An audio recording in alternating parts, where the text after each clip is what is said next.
Baik, Assalamualaikum warahmatullahi wabarakatuh. Bapak Ibu, kita lanjutkan terkait dengan materi selanjutnya ya, metodologi penelitian.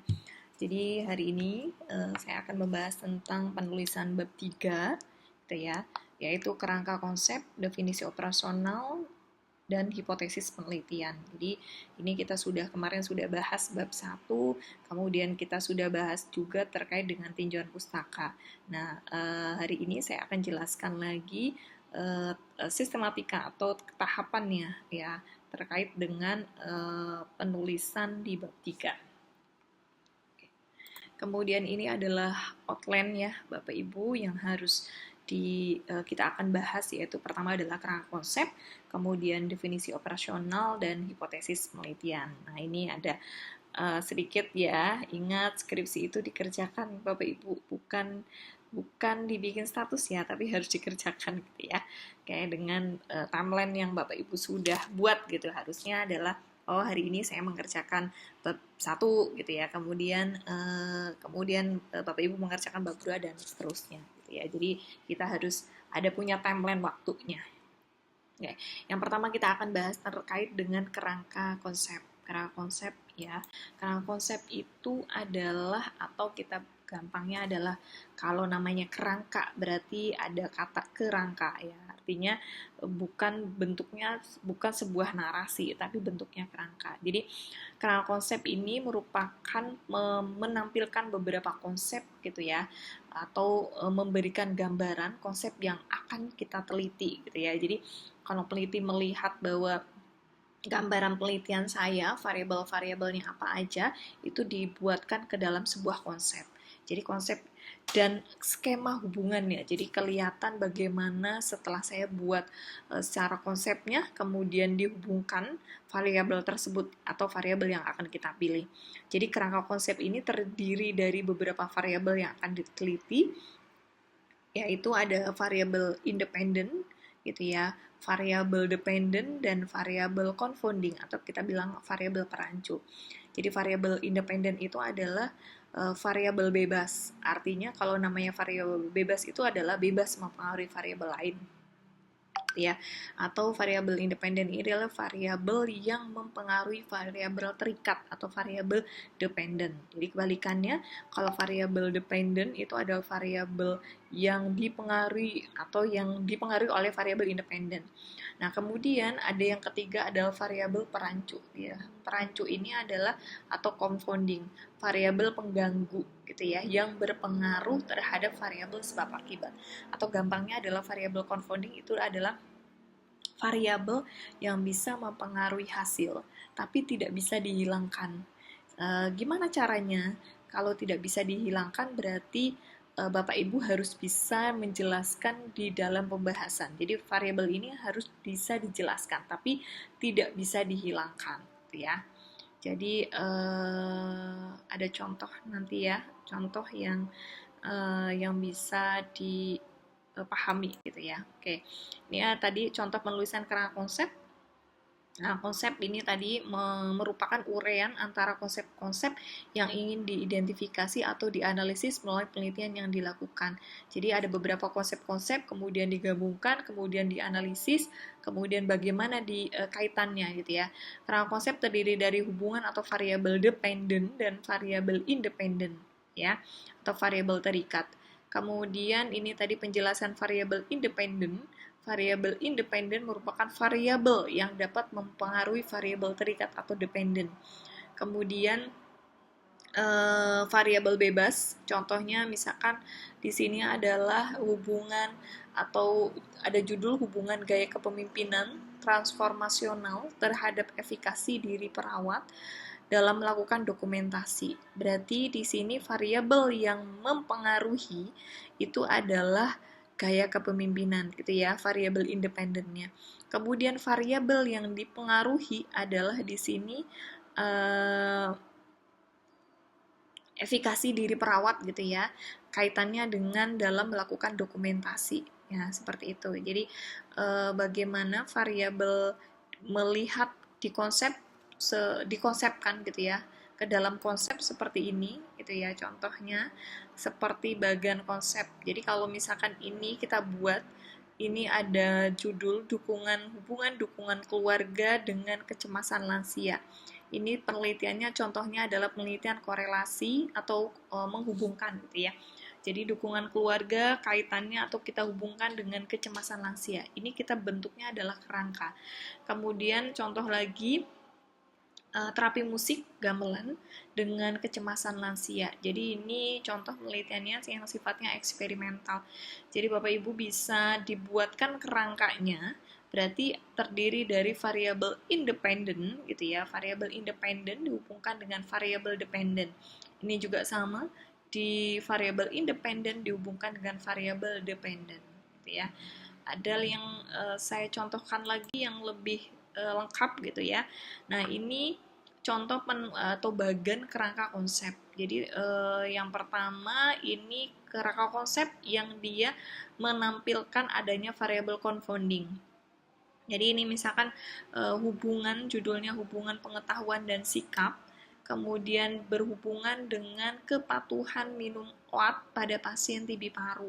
Jadi di sini variabel independennya adalah pengetahuan dan sikap, kemudian variabel dependennya adalah kepatuhan minum OAT ya, OAT pada pasien TB paru.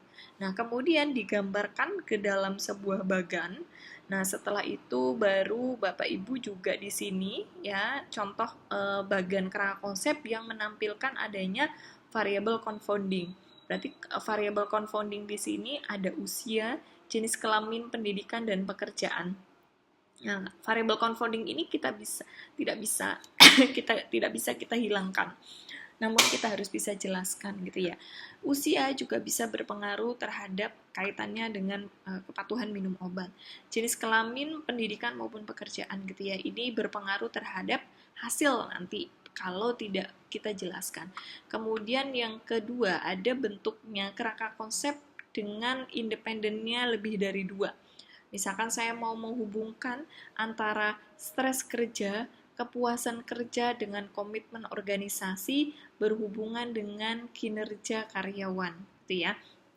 Jadi ini variabelnya adalah 3. Nah, pembuatannya seperti ini, Bapak Ibu. Bisa dilakukan pembuatan kerangka konsep. Oke, setelah tadi saya bahas tentang kerangka konsep, kemudian kita masuk ke definisi operasional, ya. Definisi operasional itu adalah atau kita bilang mendefinisikan variabel secara operasional. Artinya secara operasional itu adalah secara mudah gitu ya, mudah kita atau dalam bahasa kata-kata peneliti, tapi acuannya tetap acuan dari tinjauan pustaka gitu ya. Kemudian isi definisi operasional dalam penelitian menjabarkan atau menjelaskan variabel lebih konkret dan jelas dan spesifik. Jadi gampangnya dalam penelitian itu variabel definisi operasional itu adalah definisi oleh peneliti, tapi oleh peneliti dalam tanda kutip kita mengacu kepada referensi gitu ya. Oke, kemudian variabel atau DO ini isinya ada variabel, ada definisi, ada indikator, ada alat, ada hasil dan skala ukur gitu ya. Nanti masing-masing saya akan jelaskan. Jadi komponen isi dari pembuatan kerangka pembuatan DO ini harus mencakup ada 1 2 3 4 gitu ya. Ada 6 yang harus atau item yang Bapak Ibu harus isi gitu ya, sesuai dengan ketentuan. Kalau tadi indikator, saya punya 4 indikator, kemudian saya tuangkan dalam 10 pertanyaan. Artinya dalam 10 pertanyaan ini harus membuat 4 indikator tersebut. Gitu ya, misalkan nomor 1 sampai 4 gitu ya, itu menjawab indikator 1. Kemudian 5 sampai 6 gitu ya, indikator 2 dan seterusnya. Artinya 10 kuesioner ini atau 10 pertanyaan ini harus menjabarkan 4 indikator tersebut. Jadi jangan ada 10 atau pertanyaan yang di luar dari indikator. Seperti itu catatannya ya. Kemudian ini contohnya alat ukur atau instrumen ya. Instrumen nanti tergantung Bapak Ibu saya mau menggunakan apa. Kalau yang sifatnya diukur silakan menggunakan alat. Artinya misalkan saya melakukan pengukuran tekanan darah, ya berarti menggunakan apa? Ya tensimeter gitu ya. Jangan menggunakan kuesioner, Bu. Kemarin tekanan darahnya berapa? Itu bisa saja akan ditanya, tapi tidak sesuai dengan instrumen atau alat yang akan digunakan. Jadi instrumen ini bisa kuesioner, angkat, lembar observasi, kemudian timbangan gitu ya, sesuai dengan Bapak Ibu apa namanya? Apa yang mau dilihat gitu ya. Instrumennya mengikuti sesuai dengan tujuan Bapak Ibu. Oke, baik Bapak Ibu, saya jelaskan sedikit tentang skala ukur. Poin di DO, di indikator terakhir itu ya, atau variable item yang terakhir itu ada namanya skala ukur. Jadi skala ukur ini ada skala ordinal, nominal, rasio, dan interval. Gitu ya, ini pengelompokannya. Jadi kalau namanya nominal itu adalah skala yang dia tidak ada tingkatan gitu ya. Yang nominal tidak ada tingkatan, tidak ada yang mana yang lebih tinggi ataupun rendah gitu ya. Itu nominal. Saya jelaskan dulu nominal.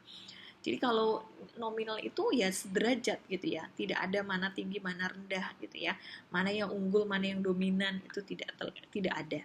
Sehingga contohnya misalkan tadi nominal laki-laki, perempuan, itu kan tidak terlihat apakah seorang perempuan atau laki-laki derajatnya lebih tinggi gitu ya, atau nilainya lebih tinggi daripada perempuan. Jadi sama ya jenis kelamin. Kemudian atau golongan darah. Golongan darah itu apakah golongan darah A itu harus lebih baik gitu ya dari golongan darah B, atau selanjutnya artinya nilainya itu sama ya, itu nominal.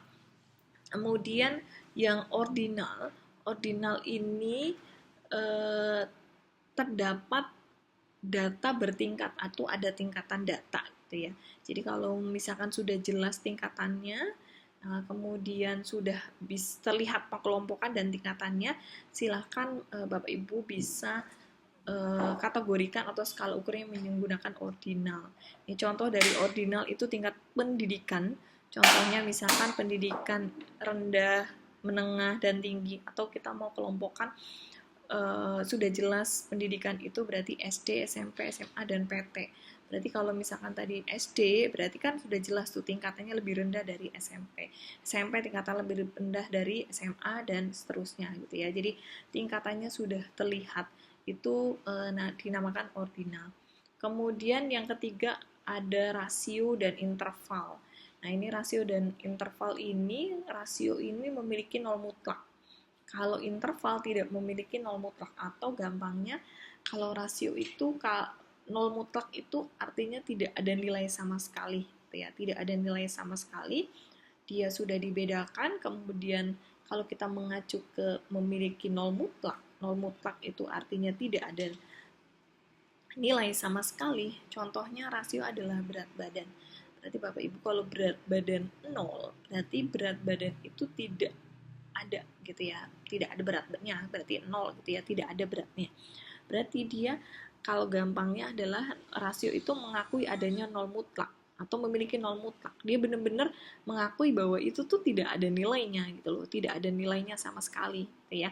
Jadi itu contohnya rasio. Kemudian kalau interval, dia tidak memiliki nol mutlak. Artinya kalau misalkan contohnya adalah suhu, apakah 0 derajat itu tidak ada nilainya?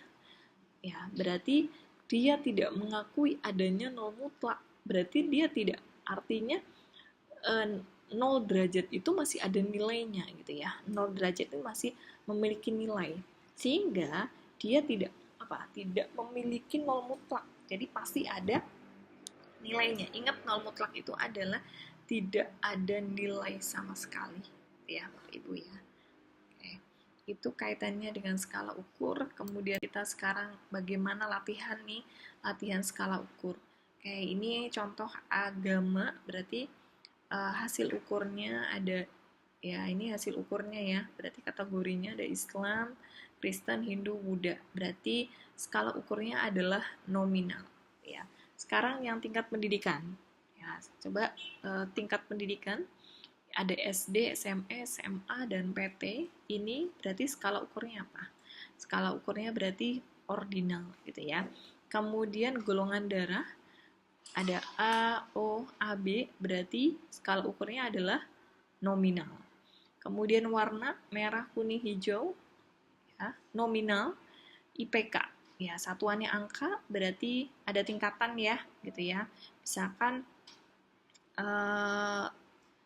satu, dua, atau misalkan kita 4 gitu ya maksimal, berarti sudah ada tingkatan, berarti ini adalah ordinal. Kemudian suhu berarti interval, berat berarti rasio, tingkat kecemasan berarti ordinal gitu ya. Itu untuk latihan skala ukur. Oke. Setelah kita bahas skala ukur, kita masuk ke hipotesis penelitian. Jadi dalam sebuah penelitian itu ada namanya kita menegakkan hipotesis. Hipotesis itu apa sih? Hipotesis adalah jawaban sementara ya, atau jawaban sementara ya dalam sebuah penelitian. Kalau kita bilang namanya jawaban sementara, berarti atau namanya ya bisa benar bisa salah gitu ya. Sehingga dalam penelitian kita harus melakukan pembuktian apakah dugaan saya ini benar atau tidak gitu ya. Oke. Kemudian dugaan atau jawaban sementara atas suatu masalah penelitian yang dirumuskan secara jelas dan spesifik serta harus dapat diuji kebenarannya melalui data empiris atau hasil observasi. Kemudian hipotesis ini ada secara umum atau kita bilang secara statistik, ada namanya hipotesis kerja atau hipotesis alternatif atau H1. Kemudian ada namanya hipotesis nol. Ya, saya jelaskan satu-satu. Hipotesis kerja atau hipotesis alternatif ini ada pernyataan, dugaan, atau prediksi gitu ya. Atau kita bilang kalau misalkan ada hubungan, ada pengaruh, ada pengaruh perbedaan gitu ya. Itu namanya H1 atau HA. Atau yang kedua adalah hipotesis nol, merupakan lawan dari hipotesis kerja atau lawan dari H1 itu ya, pernyataan yang menyangkal atau yang tidak berpengaruh gitu ya, atau tidak berkaitan atau tidak berhubungan. Jadi tidak ada hubungan, tidak ada pengaruh ya, tidak ada perbedaan, itu namanya hipotesis nol. Oke. Ini hipotesis ya bisa dari atau pengamatan terhadap fenomena, analisis teori berdasarkan teori keperawatan yang ada, dari tinjauan literatur dan hasil penelitian atau publikasi. Sumber hipotesis ya menurut Dharma bahwa ini bisa dilakukan atau bisa dari pengamatan, dari analisis teori, kemudian dari tinjauan literatur maupun dari hasil penelitian. Kemudian kita lanjutkan. Nah, berdasarkan bentuk dan sifat penelitian, ya, berdasarkan bentuk dan sifat penelitian, ini ada hipotesis deskriptif, hipotesis komparatif, dan hipotesis asosiatif. Jadi hipotesis deskriptif ini adalah pernyataan dugaan sementara, berarti ini tergantung dari jenis penelitiannya gitu ya. Apakah menggambarkan atau membandingkan gitu ya. Jadi kalau deskriptif adalah menggambarkan. Gambarkan berarti menggambarkan biasanya yang digambarkan adalah satu variabel. Jadi menggambarkan ya tunggal gitu ya. Satu variabel. Kalau hipotesis komparatif membandingkan antara dua variabel atau lebih. Kita membandingkan gitu ya, mengcompare ya, membandingkan beberapa variabel. Kalau hipotesis asosiatif atau korelasi atau hubungan, pernyataan dugaan tentang adanya hubungan antara dua variabel atau lebih. Ini ada yang sifatnya kausal dan ada yang sifatnya adalah interaktif.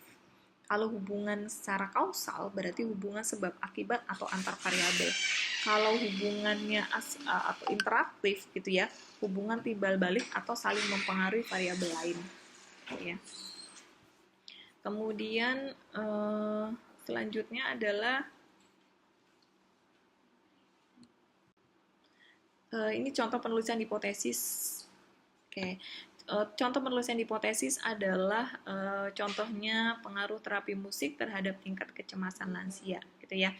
Jadi eh, berarti kalau dari judul berarti HA-nya adalah terdapat pengaruh terapi musik terhadap tingkat kecemasan lansia. Kemudian HO-nya berarti menyatakan apa? Tidak ada pengaruh atau tidak ada perbedaan gitu ya, terapi musik dengan tingkat kecemasan lansia. Jadi ini adalah contoh penulisan hipotesis. Nah, ini hipotesis kerja atau hipotesis alternatif ini menyatakan dugaan atau prediksi peneliti tentang adanya hubungan atau pengaruh atau perbedaan atau antar variabel. Kalau hipotesis nol berarti merupakan lawannya gitu ya, lawannya dari hipotesis kerja berarti yang menyatakan atau menyangkal tadi ya, tidak ada hubungan, tidak ada pengaruh, tidak ada perbedaan ya. Kemudian kaitannya dengan hipotesis di sini itu ada namanya, kita bilang tidak terlepas dari nilai alfa. Jadi ada alfa 0,05 gitu ya. Ini alfanya diterima atau gagal ditolak gitu ya. Jadi nanti ini bahasa-bahasa statistik ya. Bahasa-bahasa statistik apa namanya dari nilai alfa. Jadi alfa itu 0,05 berarti alfanya 5%. Berarti 5% berarti kita bilang alfa itu tingkat kesalahan gitu ya. Alfa tingkat kesalahan berarti kalau alfa bisa ditoleransi tingkat kesalahan pada penelitian kesehatan itu 5%.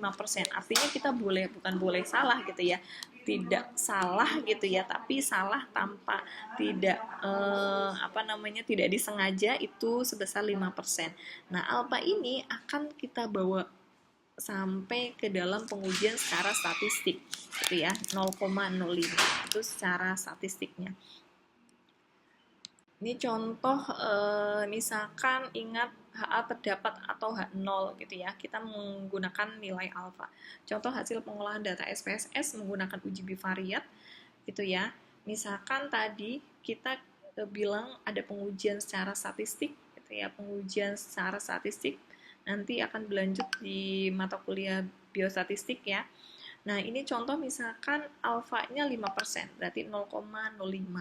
Kemudian hasil statistik saya, contohnya misalkan 0,001 ya. Ini 0,001 dengan nilai alfa 0,05. Hasilnya apa? Apakah HA-nya diterima atau ditolak gitu ya. Jadi tidak ada namanya penelitian HA-nya diterima, H0 juga diterima. Itu jadi ada dua kesimpulan, apakah ini ada hubungan atau ini apakah diterima atau ditolak gitu ya.